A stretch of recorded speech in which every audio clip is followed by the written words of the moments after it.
Birmingham, England's second city, is going under a multi-million-pound makeover.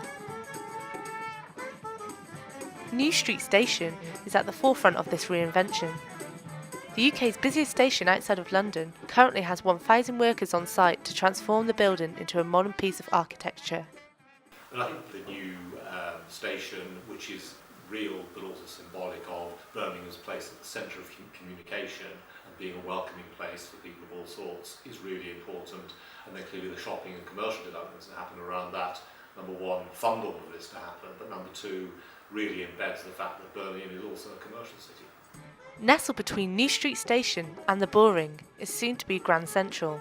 The £600 million makeover has already attracted the attention of international restaurants and high-end retailers, 2 years before it is due to open, and will house one of the biggest John Lewis stores in the country. We've decided to invest in Birmingham now because the city's on the up, and we've been looking for a long time for the right site in Birmingham, and this opportunity at New Street we think will glue all of the retail at the city's core together, and we wanted to be part of that.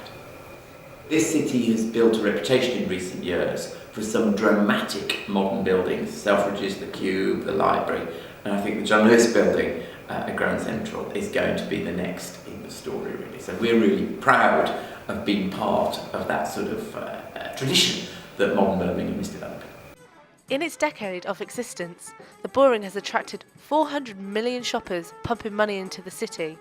In Selfridges alone, this has amounted to the sale of 19 million Krispy Kreme donuts and 750,000 MAC lipsticks. The Boring has now become the third most photographed landmark in the UK.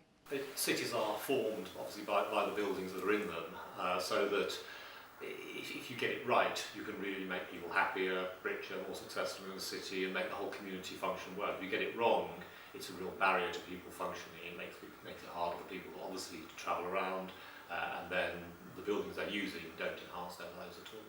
And I think the developments in Birmingham at the moment are incredibly exciting. As someone who grew up in Birmingham, albeit having lived there for a number of years, seeing those new things happening is so important. And it's not just about development for its own sake. If I look at the library, that's utterly symbolic of the fact that Birmingham recognises the value of learning and scholarship and engaging people in all of that. Every year, around 25,000 students attend Birmingham City University, which is currently midway through a £180 million investment plan. The building where we're sitting right now, down in Parkside, fantastically exciting new development. 4 brilliant TV studios, radio, facilities for art and design students. It's a whole new centre, really, for the university. And actually a kind of contribution to the whole dynamic and geography of the city. It opens up this area of East Side in ways that people couldn't have imagined a few years ago. It's really exciting. It's going to be more attractive to the brightest, the best, the most artistically talented. Because it's an investment in the infrastructure of the city, it makes the city more attractive as well to the young professionals. So we're just a part of that bigger picture, really, but a significant part. Birmingham City Centre is currently home to 30,000 people, attracts more than £2 billion worth of shopping, and accommodates around 150,000 jobs. The Big City Plan predicts a growth in Birmingham's population by 100,000 people. That's 100,000 more people seeking jobs. There will be about 650 new jobs in the John Lewis building, which is a big number of people. I mean, that's great. And then beyond that, about 1,000 people in total in the Grand Central. In the LEP area at the moment, that's Birmingham, Solihull, North Worcestershire, South Staffordshire, there are 60,000 people without claiming job seekers allowance. So this is 1,000 jobs, so obviously that is a substantial part of that. So I'm committed to Birmingham, but actually it makes me very, very proud of what's happening in this city, because I think the story of Birmingham is actually the story of the industrial revolution, industrial decline, obviously, no one could help that, but then remarkable renaissance, and it sort of typifies what's happened in all Western industrial cities, and I think is an exemplar of what can be done.